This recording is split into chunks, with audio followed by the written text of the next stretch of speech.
नमस्कार, मैं श्रुति सिंह। स्वागत है आप सभी का इनसाइड के न्यूज के इस बुलेटिन में। चले जानते हैं आज की खबरों के बारे में। प्रधानमंत्री नरेंद्र मोदी 3 मई को चाईबासा आ रहे हैं। वे टाटा कॉलेज मैदान में चुनावी जनसभा को संबोधित करेंगे। कार्यक्रम को लेकर भाजपा की ओर से युद्ध स्तर पर तैयारी की जा रही है। इसके लिए टाटा कॉलेज मैदान में भव्य पंडाल बनाया जा रहा है। प्रधानमंत्री के कार्यक्रम को लेकर चाईबासा के भारतीय जनता पार्टी के केंद्रीय चुनावी कार्यालय में प्रेस वार्ता का आयोजन किया गया, जिसमें सिंहभूम लोकसभा प्रभारी डॉक्टर दिनेशानंद गोस्वामी और प्रदेश प्रवक्ता जेबी तोबित ने तैयारी को लेकर जानकारी साझा की। डॉक्टर गोस्वामी ने बताया कि प्रधानमंत्री की सभा में 1 लाख से ज्यादा लोग शामिल होंगे। इसके लिए पर्याप्त व्यवस्था की जा रही है। उन्होंने बताया कि प्रधानमंत्री का सबसे पहले मानकी मुंडा के द्वारा स्वागत किया जाएगा। कार्यक्रम के दौरान प्रधानमंत्री पहली बार मतदान करने वाले 15 युवाओं और महिला समूह से मुलाकात करेंगे। इधर प्रधानमंत्री के कार्यक्रम को लेकर जिला प्रशासन और जिला पुलिस की ओर से पूरी तैयारी की जा रही है। 3 हेलीपैड बनाया गया है। प्रधानमंत्री नरेंद्र मोदी जनसभा के माध्यम से सिंहभूम से भाजपा की प्रत्याशी गीता कोड़ा के पक्ष में मतदान करने की अपील करेंगे। पीएम की सुरक्षा को लेकर चाक चौबंद व्यवस्था की गई है। एसपीजी की टीम पिछले कई दिनों से चाईबासा में जमी हुई है।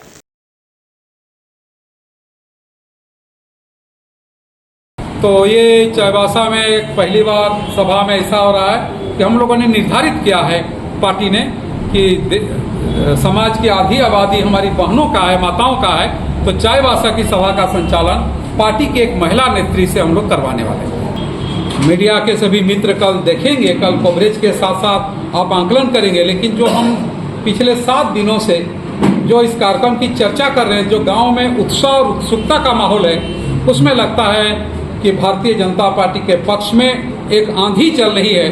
और यहाँ श्रीमती गीता कोड़ा, उसके जीत का अंतर, भारतीय जनता पार्टी प्रत्याशी श्रीमती गीता कोड़ा का अंतर काफ़ी बड़े अंतर से जीतेगी। एक तरफा माहौल भारतीय जनता पार्टी की तरफ, जो गुस्सा हम लोग पब्लिक में देख रहे हैं मौजूदा राज्य सरकार के खिलाफ, चाहे पार्ट 1 की झामुमो गठबंधन सरकार हो या झामुमो गठबंधन की पार्ट 2 की सरकार हो, ये दोनों सरकारों के खिलाफ भ्रष्टाचार का, विकास न होने का, बेरोजगारी का, और खास करके जो यहाँ के प्रतिष्ठान और माइनिंग सब बंद हो चुके हैं, जिसके चलते रोजगार के जो अवसर बंद जैसे हैं, उसके चलते युवाओं में और मजदूरों में जो गुस्सा दिखाई पड़ता है और मोदी जी के प्रति जो स्नेह का, आदर का, श्रद्धा का जो भाव दिखता है, उससे तो हमें हमारे कार्यकर्ताओं का जो फीडबैक आ रहा है, उस फीडबैक का जो आधार है, उसमें लगता है कि सिंहभूम सीट भारतीय जनता पार्टी के प्रत्याशी श्रीमती गीता कोड़ा भारी मतों के अंतर से विजयी होंगी। और जमशेदपुर के बागबेड़ा थाना अंतर्गत सिद्धू कानू मैदान के पास गणेश नगर निवासी विजय कुमार सिंह उर्फ मोनू को गुरुवार सुबह बाइक सवार अपराधियों ने गोली मार दी। इस घटना में मोनू के साथ ही पड़ोस की एक महिला और एक मजदूर को भी गोली लगी है। तीनों को इलाज के लिए टीएमएच में भर्ती कराया गया है। फायरिंग की घटना को अंजाम देने के बाद 2 बाइक पर आए 4 बदमाश मौके से फरार हो गए। गोलियों की आवाज सुनकर आस पड़ोस के लोग घटनास्थल पर पहुंचे और तुरंत ही घायलों को टीएमएच पहुंचाया, जहां सभी का इलाज चल रहा है। मिली जानकारी के अनुसार मोनू सिंह अपने घर पर मरम्मत का कार्य करवा रहा था। इसी बीच बाइक सवार अपराधी वहां पहुंचे और अचानक ताबड़तोड़ फायरिंग कर दी। मोनू सिंह जब दौड़कर पड़ोसी अर्जुन ठाकुर के घर में छुपने का प्रयास करने लगा तो बदमाशों ने और 2 राउंड फायरिंग कर दी, जैसे उक्त घर में मौजूद अर्जुन ठाकुर की पत्नी घायल हो गई। इस घटना में मोनू को हाथ और पेट में गोली लगी है, जबकि महिला को पैर में और मोनू के घर में काम कर रहे मजदूर को भी एक गोली लगी है। घटना की सूचना मिलने पर सीडीएसपी घटना स्थल पर पहुंचे और आस पड़ोस के लोगों से पूछताछ कर घटना की जानकारी ली। उन्होंने बताया कि मामले की छानबीन की जा रही है। आसपास लगे कैमरों की मदद से अपराधियों की पहचान करने का प्रयास किया जा रहा है। घटना स्थल से 4 खोखा बरामद हुआ है। बताया जा रहा है कि 2 गुटों की आपसी रंजिश के कारण ही ये घटना घटित हुई है। बागबेड़ा के गणेश नगर इलाके में एक विजय कुमार सिंह नाम के व्यक्ति को लक्षित करते हुए गोली चलाया गया है। गोली चलाने के क्रम में इसी घर में एक बैठी महिला को भी एडी में गोली लगा है, साथ ही एक मजदूर को भी गोली। हाँ, अभी तक कुछ संदिग्धों का नाम आया है। पुलिस उनकी संलिप्तता के बिंदु पर जांच कर रही है। आशा है कि जल्दी इस काम पर। कितने लोग को गोली लगी? 3 लोगों को लगा है। उसमें जो विजय कुमार सिंह है, यहीं का रहने वाला है, वो कोई अपना घर में कुछ काम करवा रहा था, उसी को लक्षित करके गोली चलाई गई थी। लेकिन वो अब छुपने के लिए जिस घर में गया, उस घर में बैठी एक महिला को भी पैर की एड़ी में गोली लगा है। साथ ही में जो उसके घर में काम कर रहा था एक मजदूर, उसको भी गिरावला हम तो भड़भड़ा के आउ तो गोली छूटा था, तो अंदर में रहा, अंदर में से भाग के गया अर्जुन ठाकुर के घर है। अब हम जानता है कि कौन, फिर 4 गो काट रहा, हम तो दूसरा आदमी बताता कि 4 गो रहा था गाड़ी पे। ये छोटा इनका लागल बा मोनू के, अर्जुन ठाकुर के औरत के लग। इधर जमशेदपुर के मानगो स्थित राजेंद्र नगर में पिछले 4 दिन से बिजली की लुका छुपी से स्थानीय लोग काफी परेशान हैं। बिजली के अभाव में पानी नहीं मिलने से नाराज लोगों के सब्र का बांध गुरुवार को टूट गया। लोग सड़क पर उतर आए और जमकर बवाल काटा। स्थानीय लोगों ने बताया कि मोहल्ले में बिल्डर के द्वारा बहुमंजिली इमारत का निर्माण करवाया गया है। बहुमंजिली इमारत के लिए बिजली विभाग ने 200 केवीए का नया ट्रांसफार्मर लगभग 5 महीने पहले उपरोक्त इमारत में भिजवा तो दिया, लेकिन उसे अभी तक लगाया नहीं गया। अपार्टमेंट में बने लगभग 30 फ्लैटों में मोहल्ले में लगे हुए ट्रांसफार्मर से कनेक्शन दे दिया गया है, लेकिन लोड ज्यादा हो जाने के कारण ये ट्रांसफार्मर प्रतिदिन खराब रहता है। किसी दिन भी लोगों को सही तरीके से बिजली की आपूर्ति नहीं होती है। इस कारण लोगों को पानी की भी समस्या से जूझना पड़ रहा है। इसकी जानकारी मिलने पर भाजपा नेता विकास सिंह मौके पर पहुंचे और बिजली विभाग के कार्यपालक अभियंता से दूरभाष पर बात की। बताया कि अपार्टमेंट में 5 महीने से रखा ट्रांसफार्मर धूल फांक रहा है और दूसरी ओर सिर्फ विभाग की लापरवाही के कारण आम लोगों के बीच बिजली की समस्या उत्पन्न हो गई है। उन्होंने कार्यपालक अभियंता से कहा कि जब अपार्टमेंट में नए ट्रांसफार्मर से कनेक्शन नहीं दिया जाता, तब तक चौड़ी वाले ट्रांसफार्मर से कनेक्शन देकर समस्या का समाधान किया जाए। कार्यपालक अभियंता ने जल्द ही समाधान का आश्वासन दिया, तब जाकर लोग शांत हुए और 24 घंटे का समय देते हुए अपने आंदोलन को वापस ले लिया। देखिए, अभी हम राजेंद्र नगर में आए हुए हैं। यहाँ 4 दिन से बिजली की समस्या इतनी गंभीर हो गई कि लोग अपने काम में नहीं जा पा रहे हैं। महिलाएं बता रही थी कि चौका चूल्हा करने के लिए भी पानी नहीं है, लोगों को पीने का भी पानी नहीं है। हमने जाना आखिरकार यहाँ आके कि मामला क्या है, तो लोगों ने बताया यहाँ बहुमंजिल इमारत बनी है, नगर निगम से हो सकता है पास हुआ होगा, बनी हुई है। यह इमारत के लिए ट्रांसफार्मर यहाँ विगत 5 वर्षों से रखा हुआ, दिखला सकते हैं। तो 5 वर्षों से यहाँ ट्रांसफार्मर 5 महीना से रखा हुआ है, वो ट्रांसफार्मर यहाँ इंस्टॉल नहीं किया गया। और इस फ्लैट में लाइन जो जनरल कंज्यूमर है, एक छोटा ट्रांसफार्मर, उससे लाइन दे दिया गया, जिसका दुष्परिणाम यह हुआ कि पूरा फेज उड़ जाना, हॉर्न उड़ जाना, और मैंने कहा जाए कि ट्रांसफार्मर पूरी तरह क्षतिग्रस्त हो गया। और चक्रधरपुर में एक बार फिर से ममता शर्मसार हुई है। चक्रधरपुर के महुल बराई गांव में एक नवजात बच्चा पुलिया के नीचे लावारिस अवस्था में पड़ा हुआ मिला है। बच्चे को तपन केवरत नामक एक युवक ने देखा और उसे अनुमंडल अस्पताल पहुंचाया। फिलहाल बच्चे का इलाज जारी है। जानकारी के मुताबिक तपन केवरत रोज की तरह मछली पकड़ने तालाब की ओर जा रहा था। इसी दौरान जब वह महुल बराई से कृष्णापुर जाने वाली सड़क के एक पुलिया से पार हुआ तो उसे एक बच्चे के रोने की आवाज सुनाई दी। तुरंत ही उसने आसपास देखना शुरू किया तो एक नवजात बच्चे को पुलिया के नीचे लावारिस हालत में पाया। बच्चे को देखकर ऐसा प्रतीत हो रहा था मानो उसका जन्म कुछ घंटे पहले हुआ हो। जन्म के बाद किसी ने उसे फेंक दिया था। उसने इसकी सूचना सामाजिक कार्यकर्ता अभिजीत भट्टाचार्य को दी। अभिजीत भट्टाचार्य भी मौके पर पहुंचे। तपन और अभिजीत ने काफी देर तक वहां आवाज लगाई और बच्चे के परिजनों के आने का इंतजार किया, लेकिन कोई नहीं पहुंचा। इसके बाद वे बच्चे को लेकर सीधे चक्रधरपुर अनुमंडल अस्पताल पहुंचे। यहां बच्चे को इलाज के लिए चिकित्सकों को सौंप दिया गया। चिकित्सकों ने बच्चे की सेहत की जांच की। जांच में पता चला कि बच्चे के शरीर के कोमल त्वचा के कुछ भाग को चींटियों ने काटकर खाने की कोशिश की है, जिससे बच्चे के त्वचा पर हल्का जख्म बना है। चिकित्सकों ने बच्चे के जख्मों को साफ कर उसे मातृ शिशु देखभाल केंद्र में ऑब्जर्वेशन में रख दिया है। इधर अभिजीत भट्टाचार्य, तपन केवरत और उसका पूरा परिवार बच्चे के मिलने के बाद से ही बच्चे की देखभाल में जुटा हुआ है। बच्चे को चिकित्सा सुविधा के साथ साथ उसे दूध और अन्य चीजें केवरत परिवार के द्वारा उपलब्ध कराया जा रहा है। वो संसार करने वाला काम किया है। तो इस बच्चा को मोहनपुर से कृष्णपुर जाने वाले रास्ता के पुलिया के नीचे रख के कोई चल गया था। तो तपन केवर्त नाम का एक युवक है और वो जा रहा था मछली मारने, तो देखा कि कोई किसी आवाज़, बकरी का आवाज़ जैसे उसको सुनाई दे रहा, जाकर देखा कि बच्चा है। तो उसको फिर ले आए लोग, तो नाभियों भी पूरा लपटा हुआ था गला में। उसको फिर हमको सूचना दिया, उसको बोला अच्छा लड़का है कि लड़की है? लड़का है, पूरी तरह स्वस्थ है बच्चा। ईचागढ़ के पूर्व विधायक अरविंद कुमार सिंह के अनुज स्वर्गीय प्रवीण सिंह की तीसरी पुण्यतिथि पर आदित्यपुर हॉलिडे इन प्लाजा स्थित एनएनबी कार्यालय में गुरुवार को श्रद्धांजलि सभा का आयोजन किया गया। इस मौके पर उनके चित्र पर पुष्प अर्पित कर श्रद्धांजलि देते हुए उनकी आत्मा की शांति के लिए प्रार्थना की गई। इनसाइड झारखंड न्यूज के निदेशक सह समाज सेवी रहे स्वर्गीय प्रवीण सिंह की तीसरी पुण्यतिथि पर एनएनबी और इनसाइड झारखंड के सभी कर्मचारियों ने उन्हें श्रद्धा सुमन अर्पित कर याद किया। सभी ने 2 मिनट का मौन रखकर उनकी आत्मा की शांति के लिए ईश्वर से कामना की।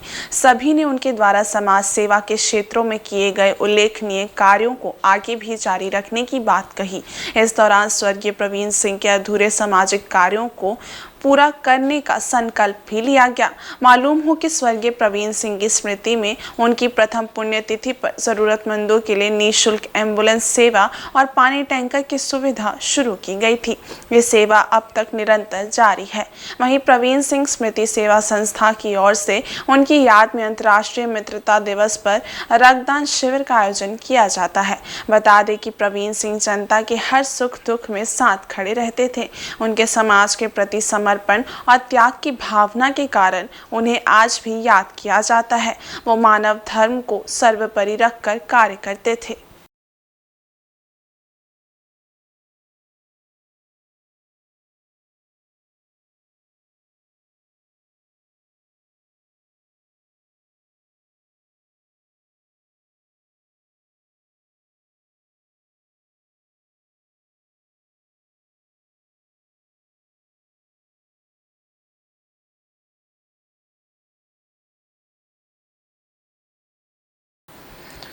एनएच 220 में इन दिनों कोयला के ओवरलोडिंग से राहगीर काफी परेशान हैं। हाईवा में ओवरलोडिंग कोयला के आवागमन से सड़क पर अक्सर कोयले के बड़े बड़े टुकड़े गिरते रहते हैं, जो दुर्घटना का कारण बनते हैं। गुरुवार को कॉलेज जा रहे एक छात्र पर कोयले का एक बड़ा टुकड़ा गिर गया, जिससे वह मामूली रूप से घायल हो गया। घटना के संबंध में बताया जा रहा है कि कॉलेज जा रहे वसीम फिरदौस पर चलती हाईवा से कोयले का 2 टुकड़ा गिर गया। हालांकि इस घटना में वो बाल बच गया। घटना के बाद आक्रोशित स्थानीय लोग सड़क पर उतर आए और हाता के समीप कई हाईवा का परिचालन रोक दिया। लोग ओवरलोडिंग बंद करने तथा तिरपाल ढककर कोयला ले जाने की मांग कर रहे थे। लोगों का कहना था कि हल्दी पोखर रेलवे साइडिंग से ओवरलोडिंग पर कोयला एवं आयरन ओर्स को लाया जाता है, जिसके कारण सड़क पर कोयले एवं आयरन ओर के टुकड़े बिखरे रहते हैं। इससे प्रदूषण फैलने के साथ साथ दुर्घटना की भी संभावना बनी रहती है। इस कारण अब तक कई लोगों की जान भी जा चुकी है। लोडिंग का स्थिति ऐसा है कि मैं अपने कॉलेज के लिए जा रहा था। हल्दीपोखर स्टेशन जो है रेलवे स्टेशन, वहाँ से जैसे ही क्रॉस किया तो एक हाईवा मेरे आगे चल रहा था, जिसमें से ओवरलोड था और उसके ऊपर वो कोई तिरपाल नहीं था, जिससे इस तरह के इतने बड़े साइज़ के बॉर्डर मेरे ऊपर में गिरा है। और मैं इसके लिए कई बार यहाँ के कई संस्थानों और कई लोगों के द्वारा, समाज सेवियों के द्वारा एप्लीकेशन दिया गया ताकि ओवरलोडिंग कम किया जाए, और साथ ही साथ अगर कर भी रहे हैं तो तिरपाल के साथ में लेके जाए। आए दिन इससे कई दुर्घटना घट रहे हैं। अब नेताजी के जो ट्रेनिंग सेंटर था, वहाँ पे पुराने वाले स्कूल थे, टर्निंग पे आप जाके देखिएगा तो हमेशा इस तरह के बोल्डर गिरे हुए मिलेंगे, जिससे कई दुर्घटनाएं होती रहती हैं प्रत्येक पीढ़ी का। ओवरलोडिंग इतना जा रहा है कि रोड पे जो भी सामान आयरन ले जा रहे हैं, कुछ भी कोयला ले जा रहे हैं, सब रोड पे गिर रहा है। रोड में गिरने के कारण आए दिन दुर्घटनाएं हो रही है। स्किड कर रहा बाइक, आदमी गिर रहा है, एक्सीडेंट होकर मर रहा है। और घर में चलिए मैं दिखा दूँगा, पैर काला हो गया है, हाथ भी पूरा एकदम काला दिखेगा, दीवार भी पूरा काला दिखेगा। इतना पोल्यूशन फैल रहा है कि मत पूछिए। मांग यही है कि ओवरलोड ना जाए, और अगर जाना भी है तो उसको फैलने से ओवरलोड रोके। और जेएसएलपीएस की महिला समूह के द्वारा मुसाबनी में कुकिंग प्रतियोगिता का आयोजन किया गया। इसमें प्रतिभागियों को 4 टीमों में विभाजित किया गया था। सभी ने विभिन्न तरह के व्यंजन और पकवान बनाए।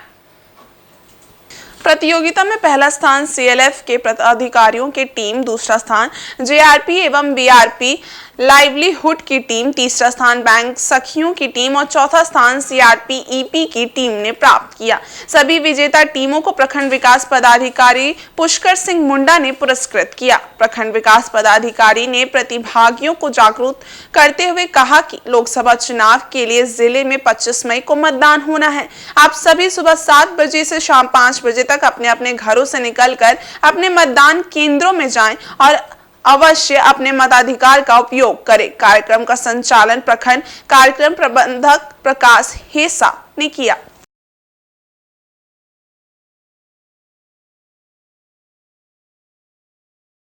रांची लोकसभा निर्वाचन क्षेत्र से इंडिया गठबंधन की कांग्रेस प्रत्याशी यशस्विनी सहाय ने बुधवार को सरायकेला खरसावां जिला के ईचागढ़ विधानसभा क्षेत्र का दौरा किया। इस दौरान उनके साथ विधायक सविता महतो व पूर्व केंद्रीय मंत्री सुबोध कांत सहाय सहित कई नेता मौजूद थे।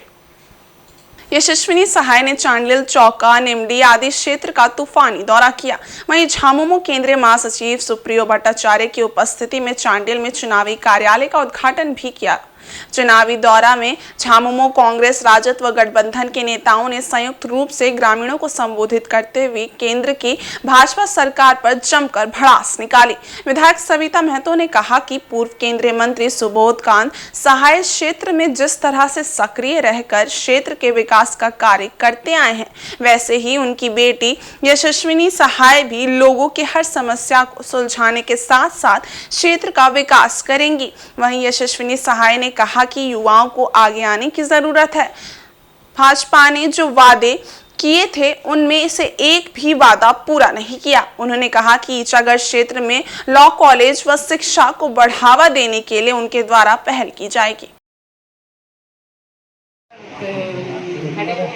और इनसे प्रत्याशी से मिल रहे हैं और उनके आशीर्वाद है, क्योंकि यहाँ पर दादा 3 बार यहाँ से लोकसभा से दिल्ली गए हैं और यहाँ के जनता के लिए हमेशा सुख दुख में खड़े रहते हैं। उसी तरह हमारे दादा की बेटी भक्ति जी इसी तरह इस क्षेत्र में रांची लोकसभा में हमेशा यहाँ की जनता की बात को रांची तक पहुँचाएंगे। और हमारे ईचागढ़ में हम पूरा गठबंधन की ओर से बहुत बहुत बधाई देती हूँ बेटी को और आज से ही हम इन्हें विजय की घोषणा करती हूँ।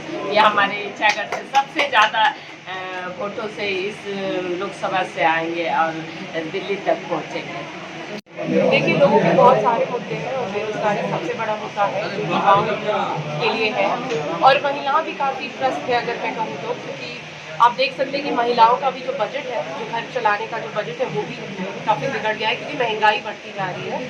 पिछले 10 साल में जो भी सरकार ने कहा था कि बेरोजगारी हटाएंगे, 2 करोड़ नौकरी देंगे, महंगाई को कम करेंगे, यही कहा गया था। अब हो गई महंगाई की मार, अब की बार मोदी सरकार, यही उनका टैगलाइन भी था। पर देखिए अब क्या हो गया है, महंगाई ज़्यादा बढ़ गई है, बेरोजगारी तो और भी ज़्यादा। पिछले करीब 40-50 साल में इतनी बेरोजगारी नहीं हुई होगी जितनी आज है। तो युवा महिला काफ़ी लोग त्रस्त है और ये बातें लोगों की है, पर सामने वाली सरकार के पास कोई शायद एजेंडा नहीं है क्योंकि ये बातों को वो नहीं उठा रहे हैं। इधर राजधानी रांची से सटे बुंडू स्थित सूर्य मंदिर के समीप बुधवार की देर शाम हुई भीषण सड़क दुर्घटना में 8 लोग गंभीर रूप से घायल हो गए। सड़क हादसे की सूचना पर बुंडू थाना की टीम तत्काल मौके पर पहुंची और सभी घायलों को अस्पताल भिजवाया, जहां घायलों की गंभीर स्थिति को देखते हुए सभी को रिम्स रेफर कर दिया गया। NH-33 स्थित सूर्य मंदिर के समीप अचानक 4 गाड़ियां एक साथ टकरा गई। टक्कर इतनी जोरदार थी कि गाड़ी में सवार लोग दूर जाकर गिरे। पुलिस के अनुसार जमशेदपुर की तरफ से एक कार रामगढ़ की तरफ जा रही थी। उसी दौरान सामने से एक स्कूटी अचानक बीच में आ गई।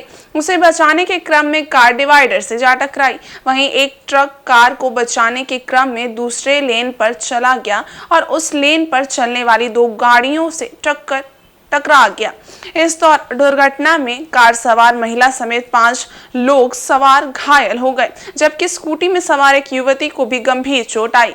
वहीं बाइक सवार 2 युवक भी इस दुर्घटना में जख्मी हुए हैं। हादसे में कुल 8 लोग गंभीर रूप से घायल होने की सूचना है। सभी का इलाज रिम्स में चल रहा है।